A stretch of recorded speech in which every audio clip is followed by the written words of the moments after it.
मैं नाथपा हित बसत दृद शाही अपना चैनल मैं सुरेंद्र पर पीर मेरे निशा साहब का कलाम पेश करा।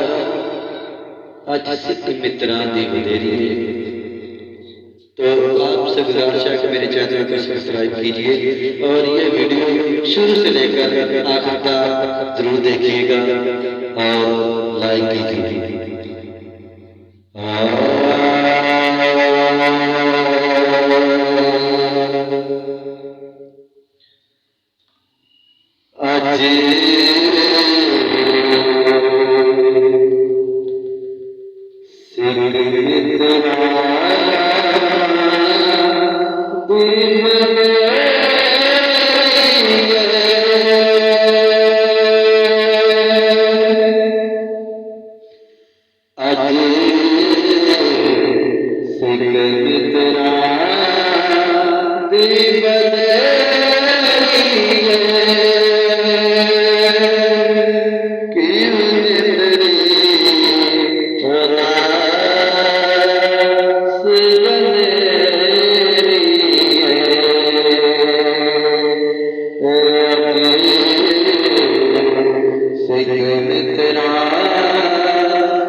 मुश्ताक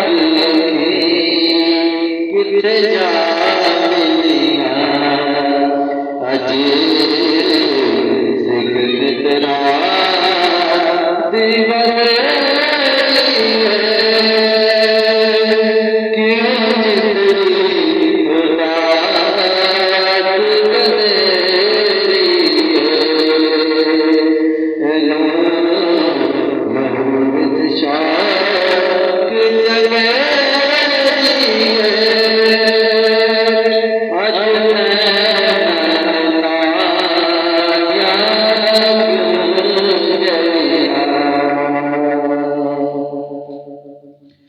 दोस्तों, इस नात को गौर के साथ सुनिए और ये कलाम बहुत ही प्यारा पीर मेर अली शाह साहब का है। तो नात खान कोई भी छोटा नहीं होता, कोई भी रसूल सल्लल्लाहु अलैहि वसल्लम की नात छोटी नहीं होती। सरकार का जिक्र तो बहुत ही बड़ा होता है, बहुत ही बड़ा होता है। सच्चे दिल से ज़ौक़ शौक़ और इश्क के साथ कोई भी पढ़े तो सरकार की नात बहुत बड़ी है, बहुत बड़ी है। शुक्रिया।